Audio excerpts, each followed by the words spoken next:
Hello, everyone, and welcome to another incredible and outstanding episode of Empowered Conversations, where I have amazing conversations with extraordinary people who are out doing beautiful things in the world in service to others and overall just living their best lives. And let me tell you, my guest today is one of those people who has taken her pain and is now out here helping others transform through theirs. My most fabulous guest, Irene Martens, will be sharing her story of sexual harassment in the workplace, a story that I know all too well, as I have experienced this more than once. Irene Martens is a Texas-born Latin ballroom dancer, an instructor, and the co-founder of the nonprofit organization, A Dancers Movement to Stop Sexual Abuse. A Dancers Movement to Stop Sexual Abuse is a nonprofit to raise awareness, support, and empower victims and educate people about sexual abuse and domestic violence. Irene herself has experienced sexual harassment in the workplace, sexual objectification, and sexual abuse.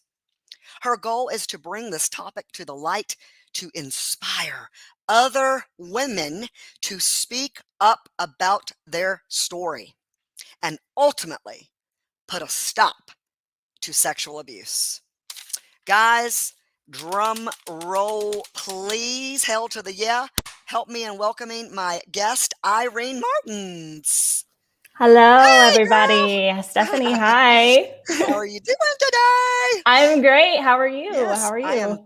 I'm doing incredible. It's so amazing to have you here. Thank you so much for coming on and being authentic and real and sharing your story.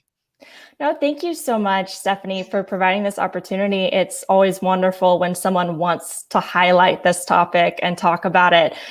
So I appreciate that so much, and I'm really excited to be here. Oh, I'm so excited.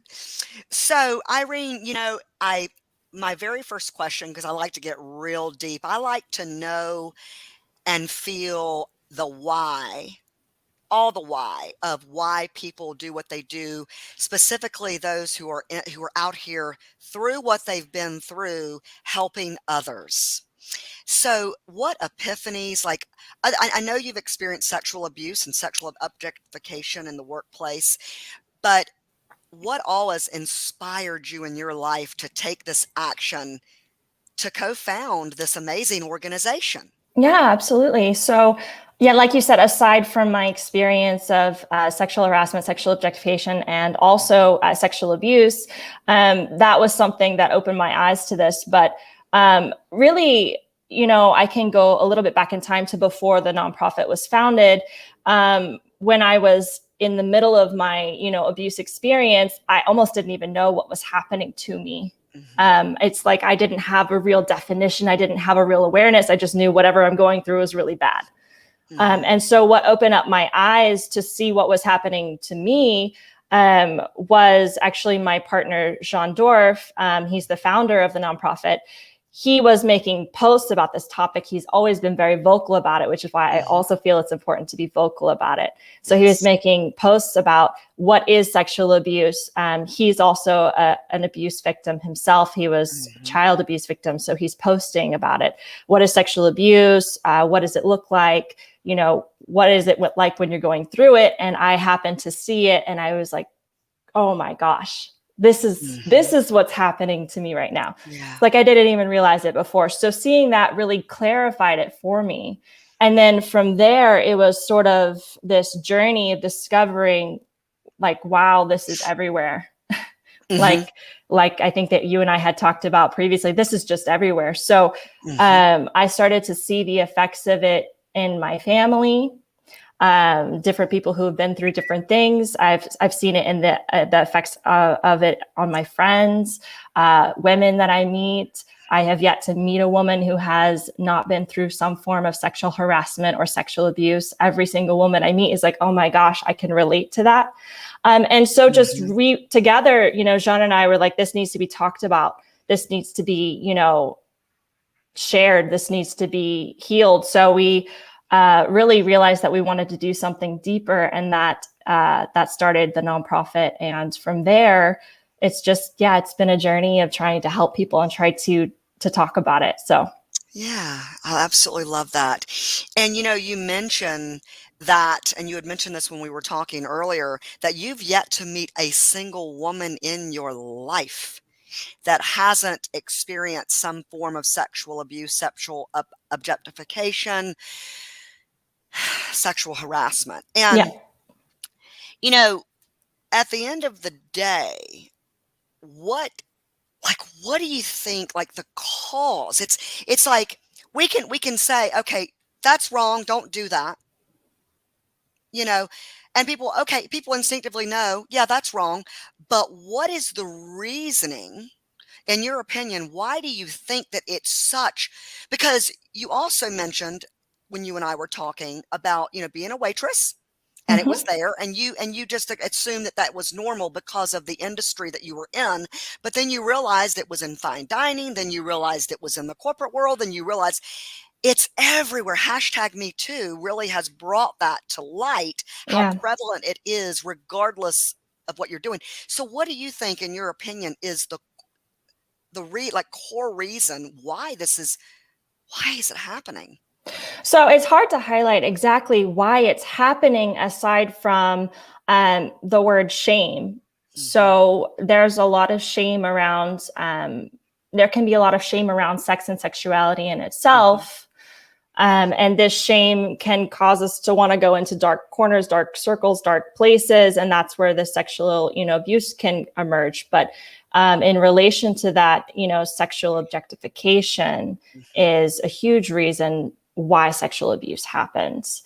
So women themselves, if we just look at women, because that's really what I focus on, that's what, our nonprofit focuses on. It does happen to men as well, definitely. Yes. But for women, we are very sexually objectified. And I have a lot of that in my story too. But where, even if you look in the media, social media, now not all media and social media is bad at all. We're on it right now doing great things. Right. But there are also other aspects that can contribute to that sexual objectification. And it's not just what other people put on us, it's what we also start to put on ourselves. Absolutely. We start to view ourselves a certain way and want to portray ourselves a certain way. And these can also lead to strange situations. For example, in my story, I was working at one of the restaurants, like Hooters, Twin Peaks, one of those places, right? And I was about 19 and I just wanted to make some money. And a friend recommended, hey, maybe you should really, go work here. You'll make great tips. And it's just like a normal waitressing job. It's no big deal. I worked at Hooters. Right. Yeah. Right. So a fellow Hooters, Twin Peaks. Yeah, there we go.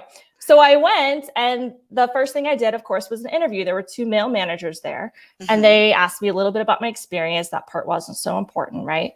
Then they led to, okay, well, let's put the uniform on. Uniform is, we all know the tiny little uniform. I was like, okay, I feel a little bit naked in this, but I'm going to roll with it, right? And then the third part of my interview was to schmooze a table or talk to a table. Now they specifically use the word schmooze. So I go over there and I, have to flirt with the table and see what kind of reactions I can get with the guys. This was already a little bit outside of what I thought was going to be in the job description, but I was like, okay, let's just see where this goes. Right. So I got the job, they said the table had great reactions. I did my training. And then let's say my first shift comes up and staff meeting, here we go. Everybody's getting ready to choose their sections. Here's where the sexual objectification came in. They had a list of about 10 different categories or body parts in this instant. Okay. You have your chest, your arms, your, butt, your thighs, your legs overall, your hair, your makeup, and they would rank you from 1 to 10 every shift on your sex appeal in these different categories with these different body parts. Every shift. Oh, wow. And sometimes I was working maybe 2 shifts a day. So Yep. that's twice a day that I get ranked every single body part on a scale of 1 to 10. And at first What I the was, hell, Hooters? yeah, I don't like, okay. Yeah, go yeah. ahead. Well, yeah, that's what I was thinking. Like, oh my gosh, I didn't know this was going to be part of the job description. But I was like, well, it's okay. It's just something for work. I just need to make money here. It's not a big deal. I'll push through it. I already have to wear this uniform anyways. So, but of course, if they give me, I didn't get a 10 out of 10 every time. I have a smaller chest, so I would always get lower ranked there. I would get, my makeup and bling. They would rank me high on because I put effort into it. But everything else was like different every day, but Your sometimes flair. low. I have to make a funny. Yeah. Remember the movie The Office Space? she didn't have enough pieces of flair. Anyway, Yeah, go ahead. exactly. I interrupting. Exactly. So this is just absolutely, sexual objectification, and it's Very much so. Very much so. I didn't realize what it was doing to me in the long run because, I started to view myself that way when I was getting ready for work. I started to view myself that way when I was getting ready for other things outside of work. Wow. And it's a long process to realize exactly what that did to me, because this is years later now. And sometimes I can still get ready and find myself thinking in that way. And of course, like I said, there are other factors that can contribute to sexual objectification. But in my story, this was a big part of it. Getting ranked every day on your body parts. Wow. Now, they did not do that at the Hooters that I worked at. And I worked at one in Raleigh and in one in Myrtle Beach. And I don't remember those. Yeah. Wow. You think that this was the 2 managers? This was something they wanted to do for shits and giggles? I really think this is a corporate policy for the restaurant that I was working at. I do think that it happens at every Twin Peaks. I spoke to Twin a Peaks. few. Okay. Yeah. I never worked at Twin Peaks. I worked at, okay. I thought you were talking about Hooters. Yeah. Oh my God. Yeah. So wow. That is fucked. it's definitely pretty messed up. But here's the thing. Realizing what it is the first step. And that's what I did start to realize what it was. But there are girls, and there's nothing wrong with that, but they think, oh, no big deal, like I thought in the beginning. But I hope that if, anybody who works there, or, anybody who's working in a place like this hears that, then maybe they start to think, okay, this is not okay to get ranked like this. Because if you're working there, then obviously you are of what they're looking for. So why do they have to do that to you that's tearing your soul. That's tearing you down. Well, also it's making you reliant on it, because the girls who get ranked the highest get to choose the section and the best section, and they end up making the most money that shift. Oh my God. That is a shitty policy. Got Twin Peaks. Are they around still? Oh yeah. my God. Yep. Yeah. Like, that hurts my heart. Yeah. That hurts me right here. Yeah. Wow. Yeah. But some of these things, we can try to tackle and change, but I always kind of look at, okay, what can I take from it, and what can I do with that for other people? So yeah, absolutely. So now, so tell me about that. Talk about that. Like how you've used that situation to help others. Yeah, absolutely. So, well, you said, what is the why? That's a big why. Yeah. Realizing that this happens to so many women, not just in the restaurant industry, but that this is sexual objectification is going on. There's so many different inputs in our daily lives that make us view ourselves from a perspective of sex appeal, from a perspective of wanting to enhance certain parts. And there's a big difference between wanting to feel confident and gearing everything towards feeling like sexy 24/7 in order to be appealing to the way that we think that we have to be. So what I've done with this is it just kind of fuels me every day, to do the work that I do. Knowing that this happens, knowing that women do view themselves this way and don't even realize it, and knowing that I can sometimes still view myself this way, and Absolutely. I do realize it. So that's where raising awareness is so important. It's all about raising awareness as the first step. Raising awareness for sexual abuse is our big thing for the nonprofit, A Dancerous Movement to Stop Sexual Abuse, but also doing that the right way. So not everybody wants to pay attention to this topic, which is why Right. I applaud you so much for wanting to highlight it today. Oh, absolutely. Thank you. And it is a topic that needs to be highlighted, needs to be discussed, because how are we going to transform anything and shift paradigms if we're not first having the discussions and bringing our experiences to the table? Exactly. So because you don't know what you don't know until you're aware, until you're made aware. And some, like you said, some girls wouldn't know that that's a problem. And I'll even say that equally myself, I put a lot of pressure on my physical appearance, always have. And whether that comes from, how I was raised, or, when I would get like 2s on appearance in kindergarten and my mama would flip her shit. And because she like she was meticulous in how she dressed me and sent me to school you'll never see me without lipstick. Maybe, yeah, some people might, but I have this thing. I've always got lipstick on because I'm insecure about the lack of coloring in my lips. And yeah, no need I don't know if to anybody, yeah, well, that's because I got lipstick on, girl. But no, but seriously, I equally put a lot of pressure on myself, and that is always there. And talking about objectifying women, and this is another way, and I love to bring this up. Think about how we're conditioned in the opposite directions. They say it's based on science, based on biology, that men are given the license and actually promoted to be out here getting as much sex with as many women as possible, and that makes you more of a man. And women are conditioned the complete opposite, that we're not sexual, that we're not, but we're supposed to be sexy, but we're not sexual, and keep your legs closed or you're a fucking whore.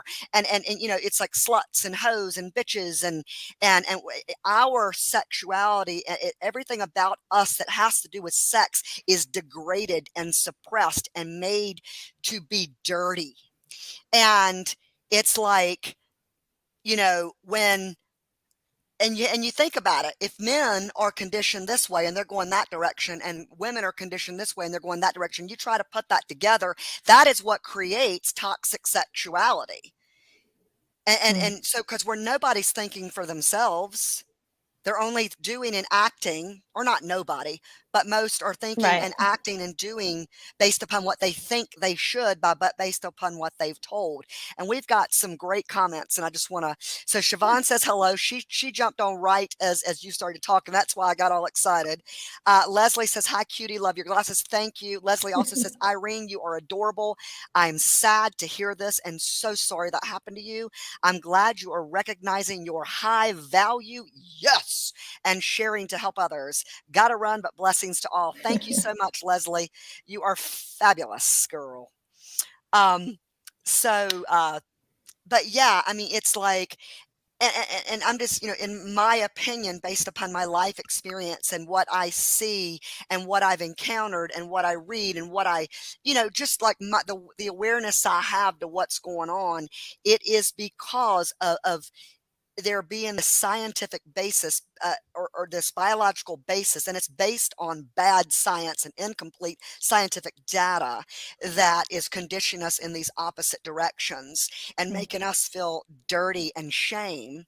And in essence, if a man is with someone and like, oh yeah, she's just a hoe, but I'm gonna bang her anyway. Well, how are you if you are taking part in the disrespect of someone, that they are consciously disrespecting themselves, then you're ultimately disrespecting yourself too. And we must, it's like we have to wake up and realize the interactions we have with others, and what are we doing to ourselves when we take part in the objectification or the harassment or whatever of someone else. And, oh, but I'm a man. That's just what men do. Right. No, bullshit. Wrong. Right. Not good.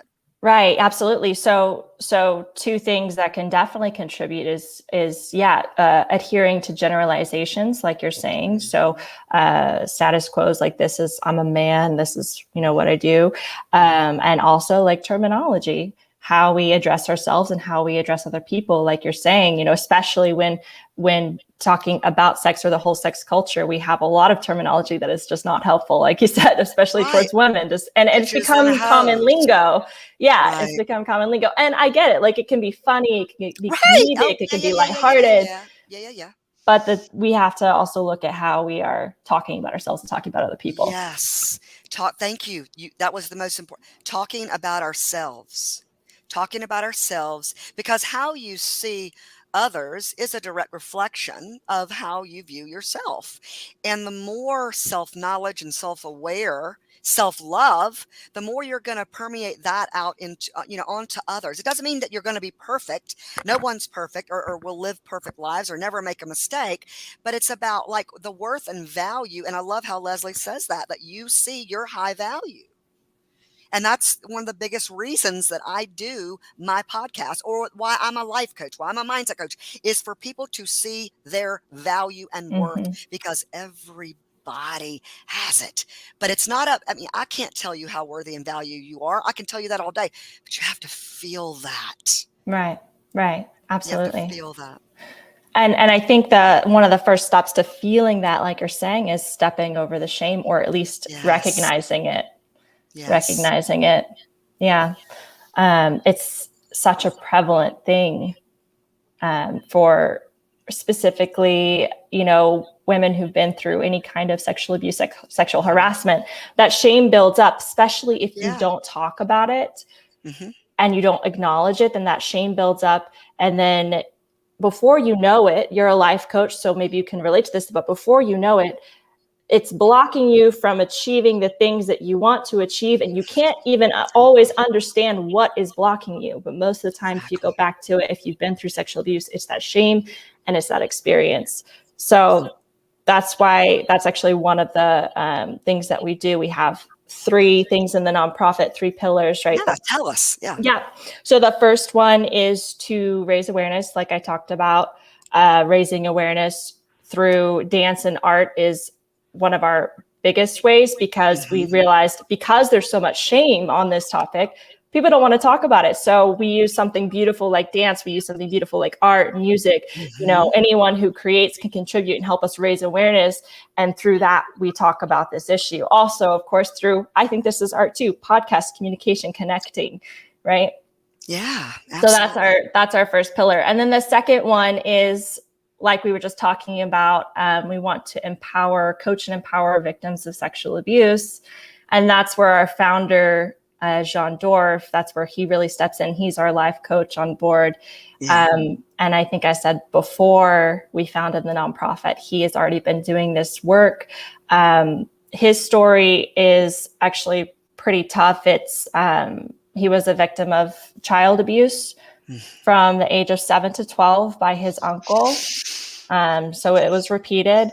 And he actually wrote about his story in his book, Broken Silence. You're freezing. Yeah, there we go. Everybody, we're going to put that in the chat. See, if I put this comment in the chat, it goes to YouTube. I'm still going to do it, but then I want you to get back on and share in the group, and as well my personal page, all the links of how people can access this. Absolutely. Yeah. Broken Silence. Yeah. Broken Silence, Living with Passion and Purpose After Sexual Abuse. So it is an international bestseller. And basically it details his story. It's only about 90 pages because it was better to not write a hefty book on this topic, right? So it's about 90 pages. It tells his story, but more importantly, it coaches women on how to talk about their story. It's a step-by-step process that they can follow. I love this. Yeah, this is the process that I followed, and it helped me so much. How do you spell his last name? Dorff. He's Dutch. One of my favorite places I've ever been was Amsterdam. I've been there twice. The Netherlands is great. I love it. It's amazing.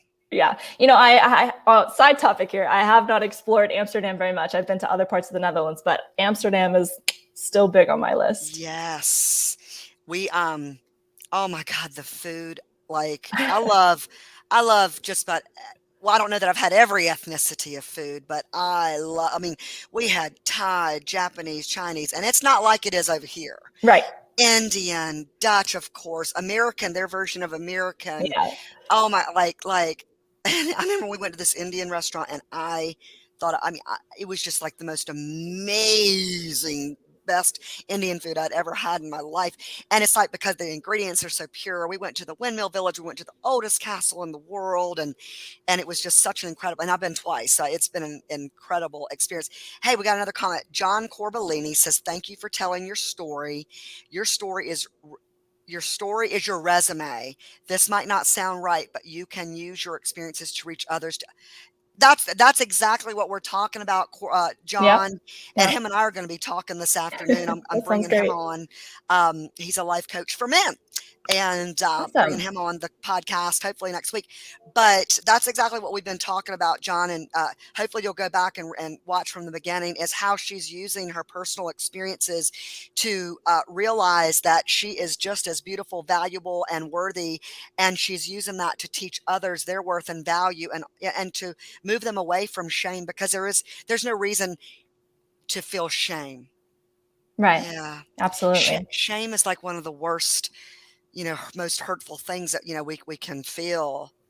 It is. And it really does. Like you said earlier, it blocks us. It does. It blocks you. It does. It does. So that's what we do. It's written in the book. If you guys want to check it out, empowering women who've been through it, helping them pass their shame. There's a step-by-step process. And it's using actually a coaching method that John came up with called the Dorf Inner Strength Method. It's all detailed out in here. And like I said, that's what helped me a lot. I love it. Yeah. Go ahead. So, you and John, so tell us how you met John. Yeah. We actually met through dance. So I'm a ballroom dancer. He's a ballroom dancer. He had been doing it a lot longer than I had when I first started.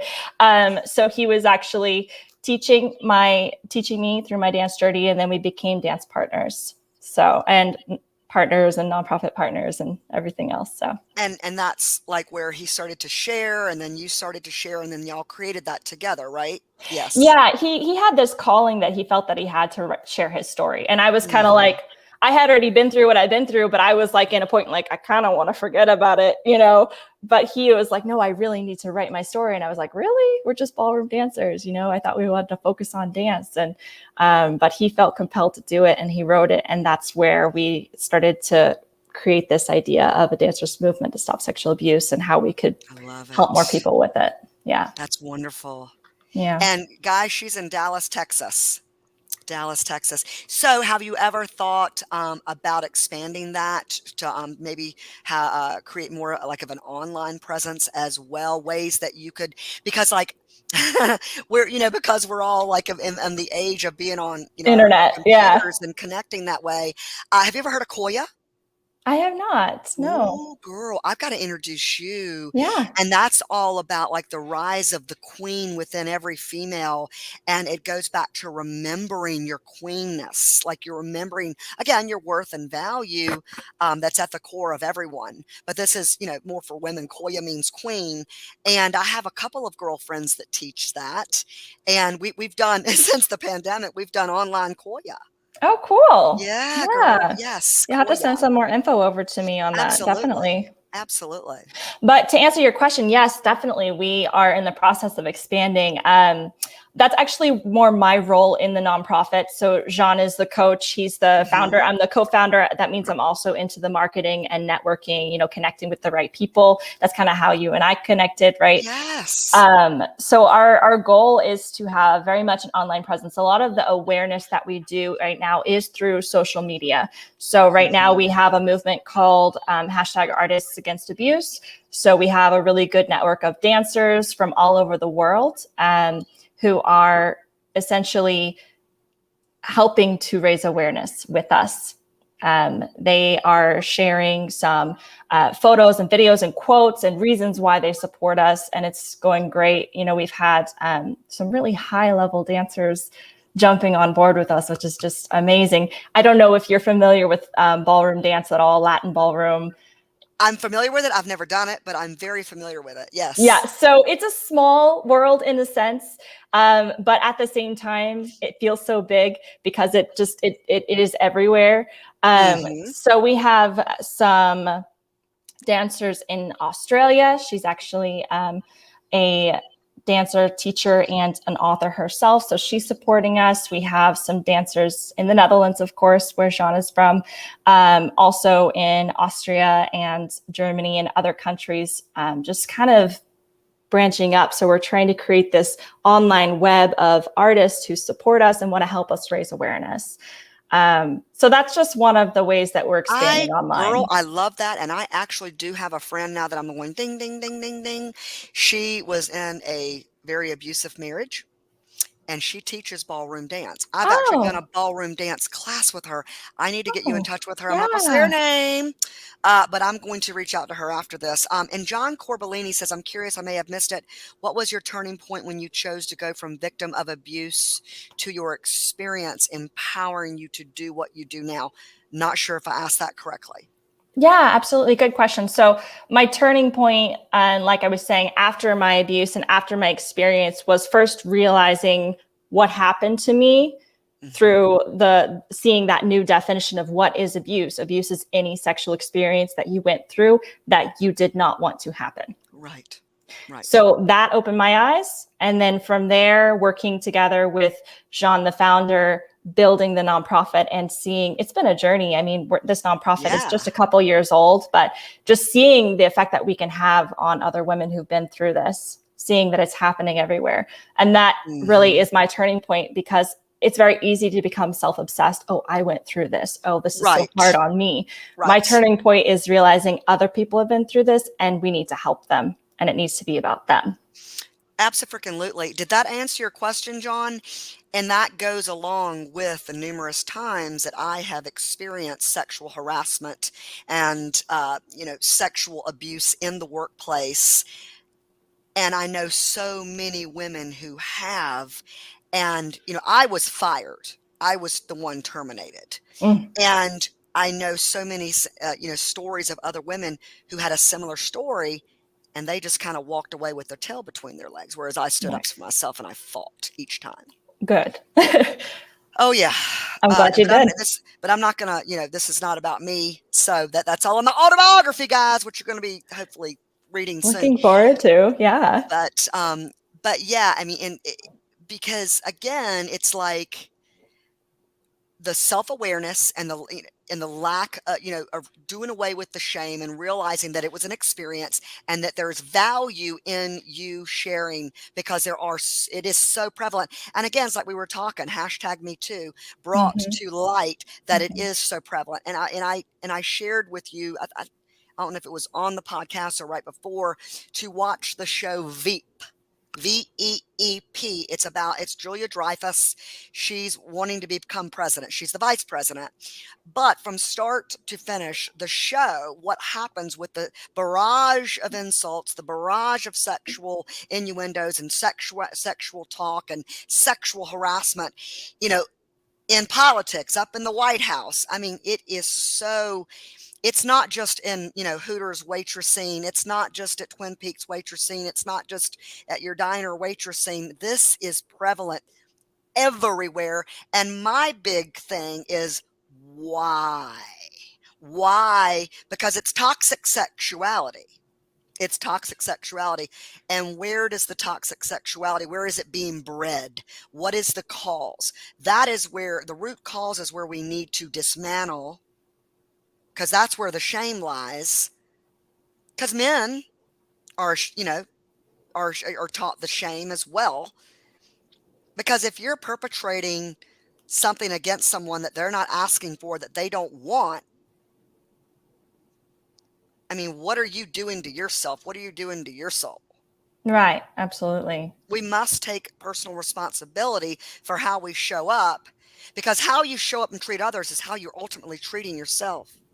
And responsibility is definitely a good word. That's something that we highlight as well. There's different roles that the community can take on in order to help stop sexual abuse. And there are others, with parents helping to, create more awareness for their children already, helping to create a safer environment for the children. But one of the things that we highlight also is that definitely men, we're not saying all men are bad, but the numbers don't lie. The numbers don't lie. It is mainly men who are doing this. unless just the men completely don't report the women doing it to them, right? Which is a possibility. But right now the numbers say the men are the perpetrators most of the time. And men need to, that's what Jean says, he's a man, right? That's why I think it's so powerful that he talks about this topic. Men, we need to take responsibility for our actions, for our thoughts, for the way that we, view women, talk to women, treat women. It's important to take responsibility for that. Yeah, and view oneself. And again, and I don't know if you were part of this at the beginning, John, but I was saying that we're conditioned and brainwashed, hypnotized in different directions while they call it science. They call it based on biology, that men are horny and they're given the license and it's promoted to go out and have lots and lots and lots and lots of sex, whereas women are conditioned the complete opposite, that you're not sexual, that you should be shamed, keep your legs closed, be demure, and the less partners you have, the more, our value and worth. And when you put that together, that's what creates the toxic sexuality. So it's like, I'm not saying it's no one's fault, but I'm saying that's where we have to start. We have to dismantle that, the idea that we are so completely different, but put it together. And you're like, women's supposed to act this way, but men, you're supposed to act that way. Right. That's what creates the toxic sexuality, and I think is the root cause and why men are harassing,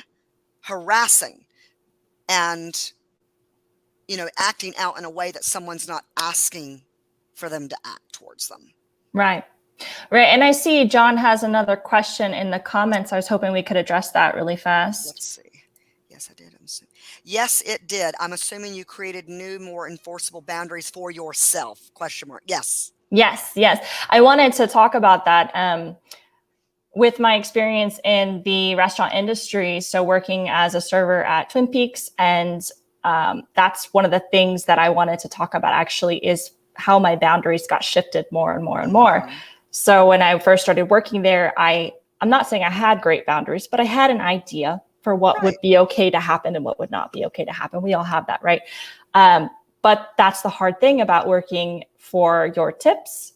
If I had a guy one time grab me here on my bra, pull me halfway across the table, whisper his order in my ear, and I didn't know how to react, because if I said, "Get off me, don't talk to me," I lose my money.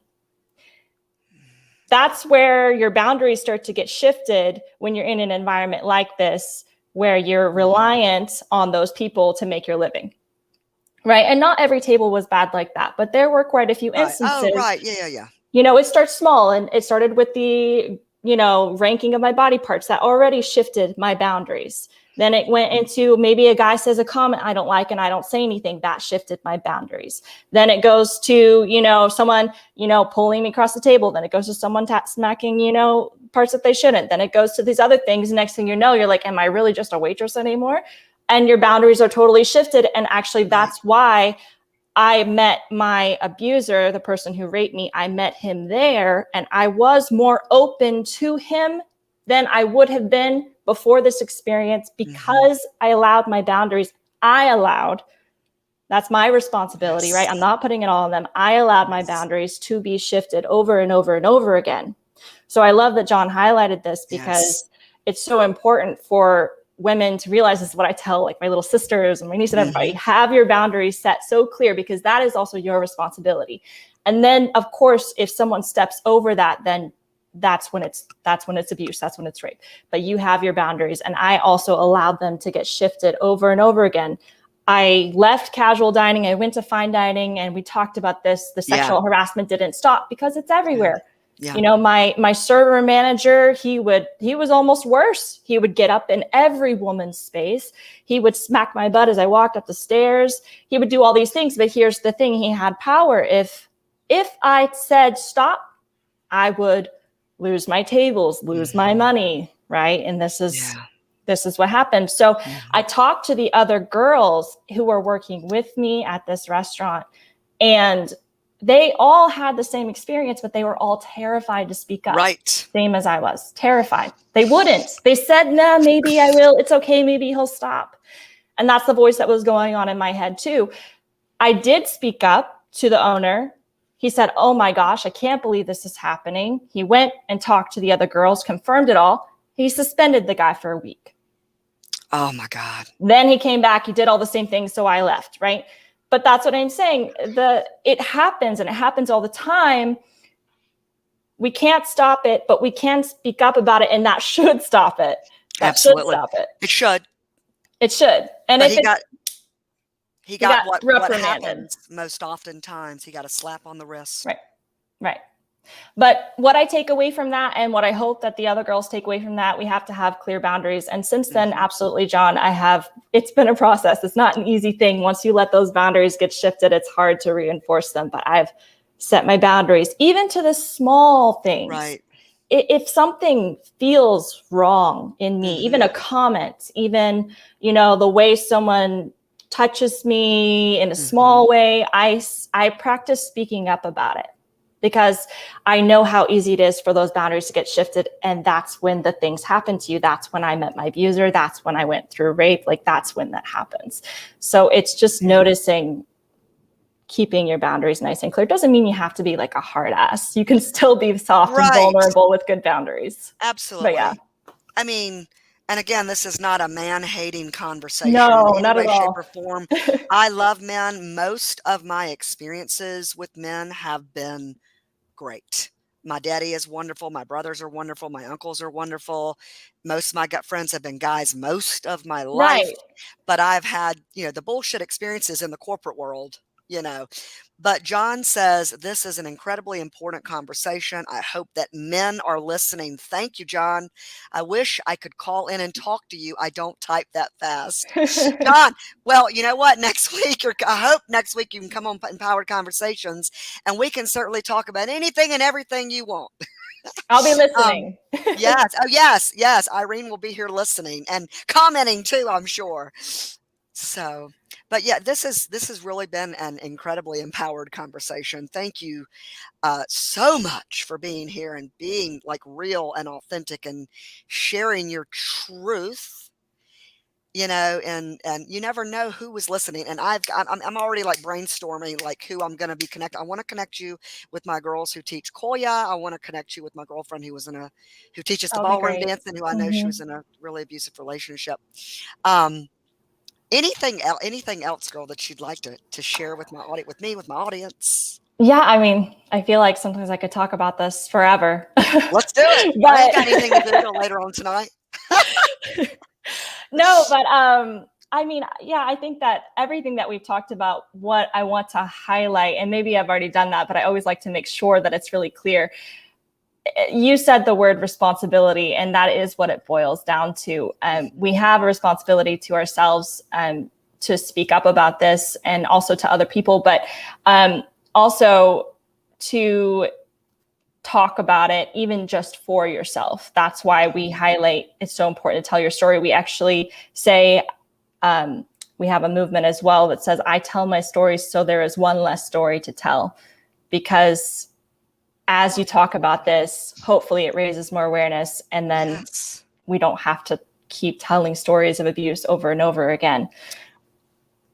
So and hopefully brings forth the confidence within others to go, well, if she can tell it, I need to tell I can do it too. Absolutely. Yeah. That's kind of how I felt after Jean wrote his story in Broken Silence. It's like, well, if he can tell his story, which is about child abuse and I don't want to say worse, but I can't even imagine, then I feel like I can tell my story too. And if his helped me this much, then I know that mine can help other people. So I just kind of want to direct people, if there's anybody who's listening who wants to tell their story, wants to learn how to even talk to themselves about it first, then I would, like you said, I'll send some links so you guys know how to get that. But put that up in the camera just so people can see it. I did put a comment, but I want you also to come back and share comments. Yeah, of how absolutely. Everybody can reach out to you, and then this is the place to go. This is the place to go. But yeah, Stephanie, thank you so much for being so vibrant and so amazing, and so, also authentic yourself. And like I said, talking about this, sharing your experience. I'm really looking forward to your autobiography. Any idea when that's going to be rolling? I've been writing in it since 2015, and and it's funny, y'all, because I'm writing my first cookbook too, and I'm about to send that to publishing within the next few days, and I want that done. And so, but randomly, like today, I was taking notes for certain chapters, taking notes in my iPhone, like taking notes of stuff that's going to be added to certain chapters in the book, to tell my story. It'll be a little bit. It'll be a little bit. It might not be this year. I would like that.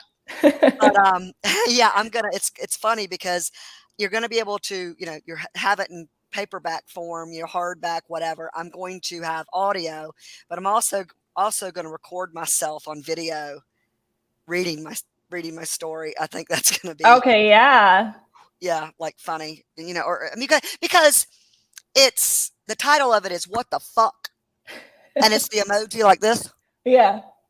A hilarious, and then subtitle, a hilarious account of all the bullshit I've been through and some other fabulous life happenings. So it's not all like doom and gloom at all. And actually it's told from most of it through a sense of humor, because, like my girlfriend, Siobhan, my co-host, I think I was telling you about laughter yoga.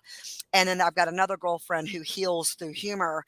And it's like, when we're able to like look at a situation and find like obviously the beauty and the gift, but also the humor, because think about sitcoms. It's like if somebody was really going through that would be very painful, but they make it Right. so funny. Lighthearted. And, and my story is told through mostly a lens of humor. But I'm very excited. And again, like yourself and like Jean, I have this heart pounding ache to share my entire story, and I'm leaving nothing off the table. There's nothing I feel ashamed about. Good. I have lived a life. And, anyway. And you have a second one to write for the latter part of your life, right? Right, exactly. For the next 100, 200 years. But yeah, thank you, Irene. It's been such a beautiful gift for you to be here on Empowered Conversations. And thank you for all of you who have been here. Oh, wait, I've got some other comments. Okay, so somebody's commenting from my Facebook group, which is why they're showing up as Facebook user. This conversation is helpful to hear as I navigate conversations with my 8-year-old daughter and 10-year-old son. Yes. Oh, wow. And she says, thanks for your courage, both of you. Thank you to whoever that is commenting from the private Facebook group, Deef, Rick, and Licious, and you. And again, thank you guys for everyone being here today. And yeah, so Irene's going to post in comments every way that you can get in touch with her, work with her, purchase the book that Jean. Yeah, we're actually doing a free book giveaway if you just cover shipping and handling. So. Oh my God, that excites me. Thank you for mentioning that. Yeah, absolutely. And put that in the comment too. I will. Well, you say right here, Irene, I'm just going to say goodbye to everybody. Everybody, again, thank you so much for being here. Till next time, have a phenomenal week. Love yourself. Live your best life. Bye, guys.